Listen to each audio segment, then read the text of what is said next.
¿Cómo están, colegas? Bienvenidos a una microclase bastante interesante, sobre todo para poder entender el anclaje de las TIC. En esta microclase vamos a desarrollar cómo es que el Ministerio de Educación, ¿sí? Cómo es que nuestro Ministerio de Educación está intentando, está desarrollando el anclaje a través de un aspecto curricular. Bien, para poder entender entonces la parte de las TIC integrándose como área curricular al 2018, vamos a ver algunas diapositivas, tratado de hacerlo de la manera más sencilla. Bien, las TIC. Cuando hablamos nosotros de las TIC ya sabemos los conceptos, no vamos a ahondar mucho en ello, pero las TIC tienen que ver mucho con el tema del pensamiento computacional, que eso sí es aquello que debemos tener muy en cuenta, el pensamiento computacional, el desarrollo lógico del pensamiento en el estudiante. El pensamiento computacional o las TIC tiene mucho que ver con el aspecto de cómo se desenvuelve en este entorno el estudiante. Tiene que ver con la autonomía en el aprendizaje, tiene que ver con la eficacia en el aprendizaje, tiene que ver con las diferentes culturas, propósitos y sobre todo tiene que desarrollarse lo que el Ministerio nos está solicitando. Es una necesidad, además, que el estudiante trabaje sobre entornos virtuales, así como los tenemos nosotros en este momento. Este enunciado, este enunciado para nosotros debe ser de repente el inicio para poder entender las capacidades y competencias que el estudiante va a trabajar. El estudiante se desenvuelve con autonomía y eficacia en entornos virtuales de diversas culturas y propósitos. Entonces vamos a ver cómo se desarrolla ello. Vamos a tratar de analizar parte por parte de manera rápida. No nos vamos a detener mucho en conceptos teóricos, pero uno, se desenvuelve, ¿cómo se desenvuelve el estudiante? El estudiante en los entornos virtuales, en las redes y en todos los espacios que visita, el estudiante le gusta, uno, participar y dos, le gusta interactuar. Es lo que, dos cosas muy importantes, puntuales, que hemos querido tener en cuenta. ¿Sí? El estudiante participa, el estudiante forma grupo en la nube, en la internet, en los espacios que interactúa él, crea, crea sus espacios de interés. Si empieza desde las redes sociales, él ya está creando sus espacios de interés, aquello que le gusta hacer, aquello en el cual él se siente cómodo, para que logre justamente esta parte de desenvolverse el estudiante en un grupo. Es un lugar donde a él le interesa y donde él siente ese interés. Entonces nosotros como docentes debemos crear esos espacios de interés, crear esos grupos. Y el alumno al final termina realizando lo que él conoce como la suscripción final, ¿no? Es decir, se suscribe o se suscriben a él, o él es un suscriptor, logra suscriptores, se suscribe a espacios que a él, ¿no? Se suscribe a espacios que a él le interesa como a grupos que a él le interesa. ¿Sí? Ese es el primer momento. Entonces nosotros como docentes debemos de alguna forma tener en cuenta que el estudiante se desenvuelve en este ámbito, en este campo. Dos, el estudiante interactúa. Antes nosotros decíamos, bueno, este estudiante qué tan hiperactivo es, ¿no? Wow, se mueve, está por aquí, está por allí. Ahora el estudiante es interactivo, interactúa, pero interactúa en entornos virtuales bastante, desde muy pequeño. Lo vemos que coge el móvil y ya está jugando en el móvil de papá. Ya va desarrollando mucho el niño en su motricidad fina digital.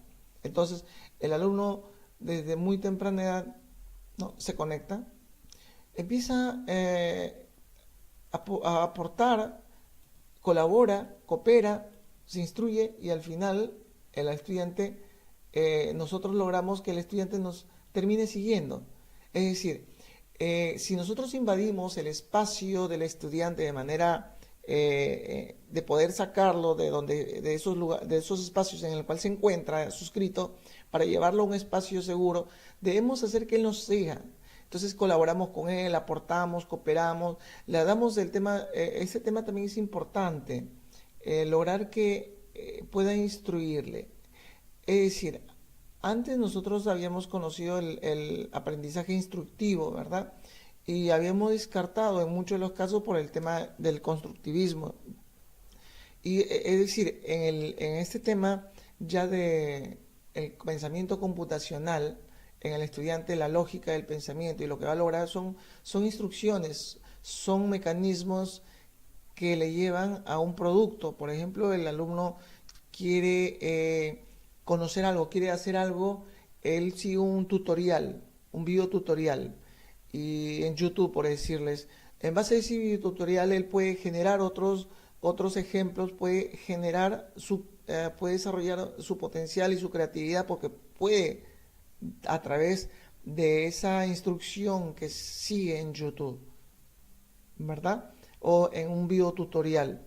Entonces, el aprendizaje instructivo cobra cierta relevancia también. El tema también de la cooperación, es decir, los entornos virtuales o los espacios, generalmente son espacios que le permiten al estudiante cooperar, colaborar, ¿sí? Colaborar, le permiten que él dé sus opiniones, pueda aportar.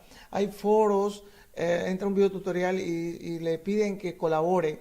Es muy común ver jóvenes, adolescentes, estudiantes que paran colaborando y dan sus opiniones respecto a algo que ellos están aprendiendo, ¿no? Les gusta mostrar lo que conocen a través de las redes.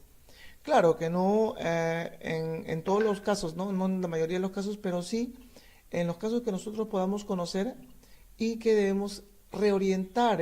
Justamente por ello es que ellos nos deben de alguna forma a lograr seguirnos, ¿no? A través de la ruta que nosotros la pauta que nosotros le podamos dar para el buen uso de las TIC.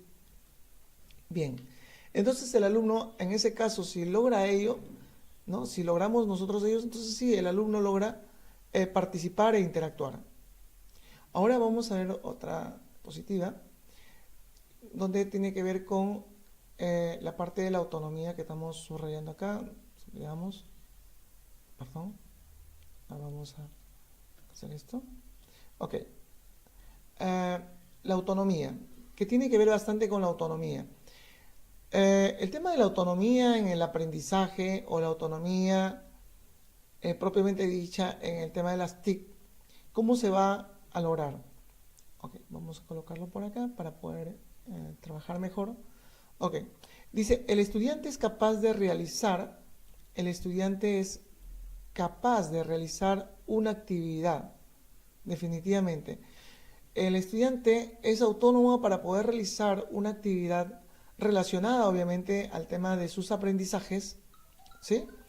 Pero aquí hay algo importante, sin la ayuda de otra persona en ese momento, ¿no? En ese momento puede darse de dos cosas o de dos formas. Una, que el estudiante pueda desarrollar la autonomía en el aula o fuera del aula, de manera sincrónica, es decir, llamémoslo de manera sincrónica, con el maestro ahí enseñándolo, tutoriándolo, o asincrónica, dejándole las instrucciones y que el estudiante lo haga de casa, ¿no? Sin la ayuda de otra persona, quiere decir que no necesariamente el docente va a estar en ese momento, sino que el docente puede estar o como que no puede estar. Pero sí, este aprendizaje va a ser mediado por las TIC. Quiere decir que el docente va a desarrollar esta actividad, o sea, él va a desarrollar la actividad para que el estudiante logre un aprendizaje sin la intervención directa del maestro, pero sí de manera indirecta. Por eso dice, sin la ayuda de otra persona, pero de manera indirecta sí lo está. A ello nosotros antes lo llamábamos y lo llamamos hasta ahora